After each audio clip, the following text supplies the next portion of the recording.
Magandang umaga, tanghali, hapon, gabi sa zodiac sign na Taurus. With the earth elements, Lola Baby nagpapakilala. Pasensya na at bagong gising ang Lola.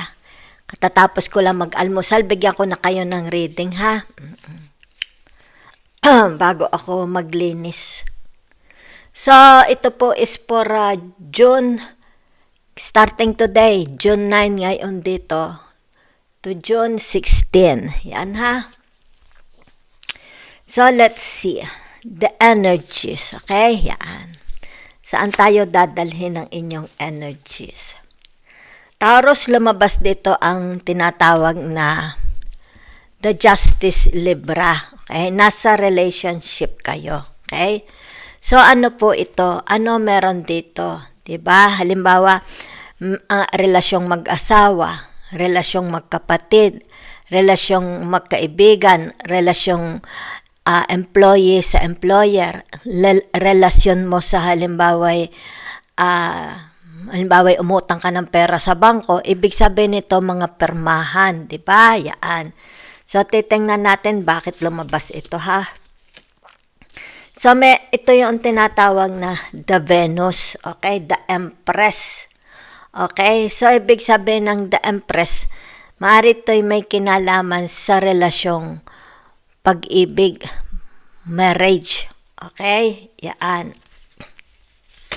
So, ibig sabihin nito, okay, tinatawag na narito ang the temperance, di ba? Pag sinabi mong the temperance, kaligayahan, di ba? Yung tinatawag na walang problema, masarap ang buhay. So, titingnan natin ha. Narito ang the wheel of fortune. At narito ang tinatawag na the sun. Diba? So, marito yung tinatawag na meron ditong relasyon. Diba? Yan. So, ito is, sabihin na nating relasyon sa pag-ibig, relasyon sa mga anak, relasyon sa kabuhayan, di ba? Yan.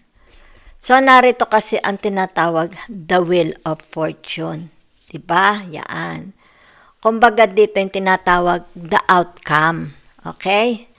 So, ibig sabihin nito, kung ito'y relasyon, kung ito'y pag-ibig, ano naman, ibig sabihin nito masagana. Okay? Oo. Soulmate sila. Diba? Yan. So, maaaring sabihin na natin, siya na ang iyong pinakasalan, siya na ang tinatawag na habang buhay makakasama mo. Diba? So, nakikita dito yung tinatawag, tumatakbo ang wheel of fortune. Wala namang nagiging problema. Okay? It's like everything's under control. So, titingnan pa natin kung saan ito ha. Ating pagyayamanin, palalaparin. Para may excitement, hindi naman boring. So, sandalit narin ang symbol, hindi ko alam ang symbol. So, naririto ang tinatawag number 11. Yan ha, okay. So, naririto rin, okay, ang tinatawag na Mercury. Okay, yan. Since alam po natin na ang Uranus, 'di ba, is nasa Mercury. Okay? So naririto ang tinatawag Aries. Yan ha. So ibig sabihin nito, yan. Since ito ang Aries, 'di ba? Yan. Meron dito, yan, tao, yan. Ibig sabihin nito, yung kanyang gusto, 'di ba? Kasi Aries, Mercury at Uranus, 'di ba? Yan. So, it's like meron ditong pag-uusapan. Okay? Yan. Maaaring ito'y between tinatawag na notaris, 'di ba? Abogado, bangko, yun nakikita ko ha. Kasi narito na po matured na. Ibig sabihin nitong matured, ano na ito, kailangan na itong, it's like harvestin, buksan, di ba? Yan.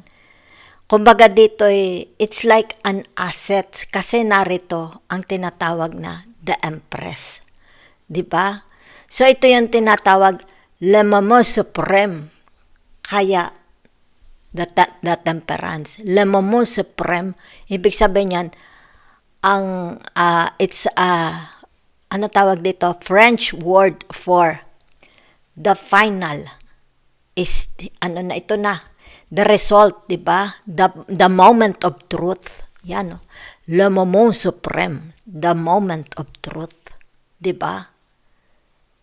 So, kumbaga dito, kailangan ito'y black and white. Di ba? It's like present. Di ba? Let's say, mag-asawa, magkakapatid. Di ba?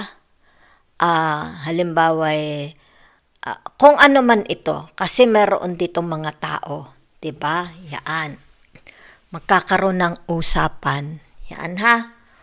Kumbaga dito, yung tinatawag, kaya narito on the Wheel of Fortune, kung paano ang usapan is saan papunta.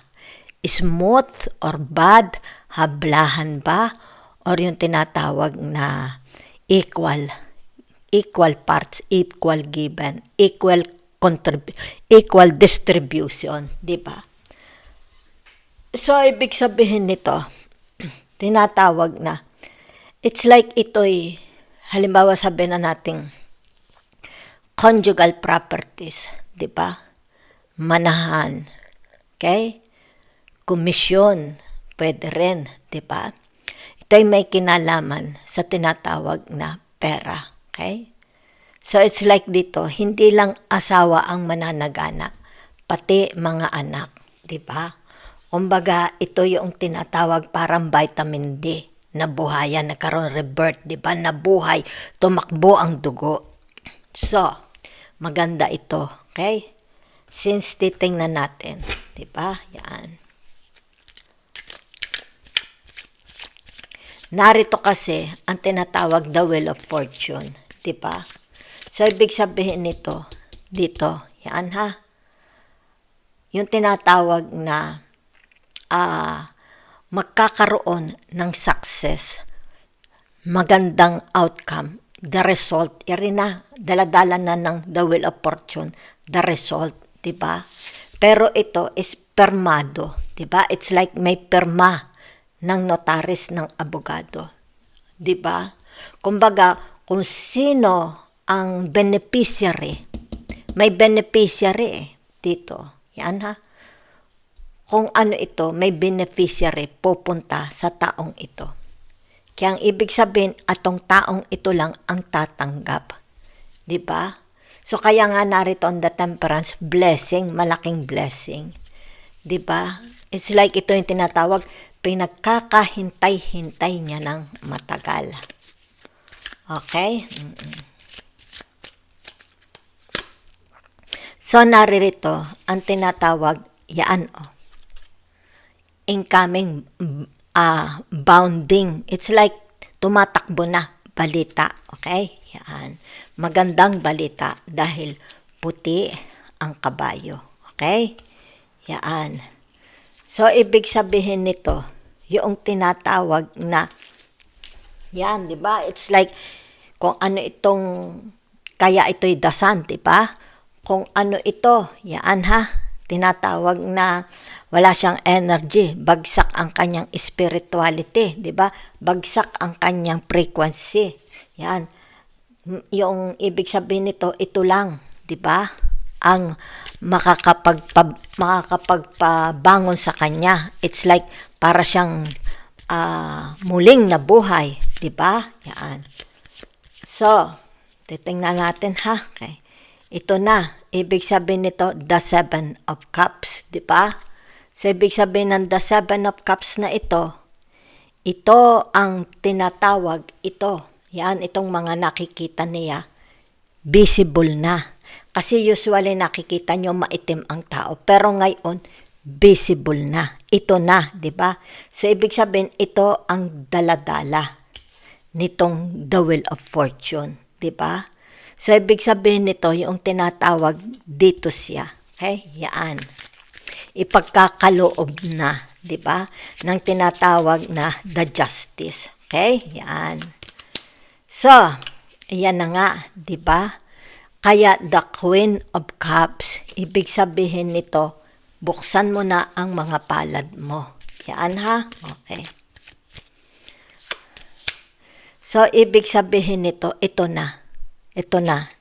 Dito na siya. Okay? Ibig sabihin yan, pagbabago. Yan, oh. Diba? So, kumbaga dito, sandali lang, ha? Sandali, ha? Ito'y ilalagay ko din, eh. Ito'y din, eh. Diba? So, ito'y din, eh. Yan, ha? Yan. So, nakikita dito, ha? Yan. Merong, it's like tinatawag, pag natanggap niya ito, di ba? Itong napakalaking ito, dahil siya ang tinatawag na beneficiary, benefactors. Siya ang benefactor. Yan ha. So, ibig sabihin nito, ito na. Okay? Makukuha na niyang lahat, mabibili na niyang lahat. Di ba? Kumbaga dito, yung tinatawag, kaya narito ang the wheel of fortune. Ito'y may kinalaman sa malaking, it's like wealth, di ba? Blessings, malaking blessings, kasi lumabas ang tinatawag na the temperance, malaking blessings. So, ibig sabihin nito, kung ano ang daladala nito, meron ditong benefactor, di ba? Either ikaw ang benefactor, asawa mo ang benefactor, na ito yung tinatawag, merong stamps, di ba? Merong stamps kung kanino ito i-award, okay? So, ibig sabihin nito, lahat ng kanyang, it's like tinatawag na kapaguran, di ba? Lahat, di ba, kita mo, halos patumban na siya. Meron siyang mababasa na ito is mabubuhayan siya. Yan, no? Itong mababasa niya comes from my person with authority. Diba?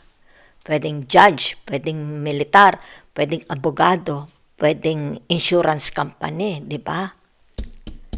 Siya lang. Kung kaya dito, ibig sabihin nito, yan oh. Dito sa tinatawag the temperance, yan. It's like tinatawag pagbabalak. Ano ang mga gusto niyang balak sa buhay gawin, 'di ba? Yan.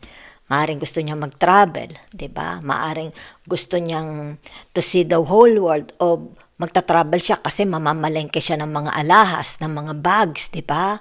Mga lupa, 'di ba? Mga ari-arian, 'di ba? Yan. Kumbaga dito yung tinatawag aarya ang buhay niya kasi narito ang dasan. It's like ito ang bubuhay sa kanyang ego. Ito ang bubuhay sa kanyang dugong matagal nang natutulog, 'di ba? Matagal nang stagnant, 'di ba? Nangingitim na yung mga dugo niya, biglang pupula. 'Di ba? So ito po. Ang nakikita ko ito'y ngayon na. Ngayon. Okay? O sino ang tamaan? Narito ang Lola Bebe. Pahingi naman akong pangkape. Salamat ng marami.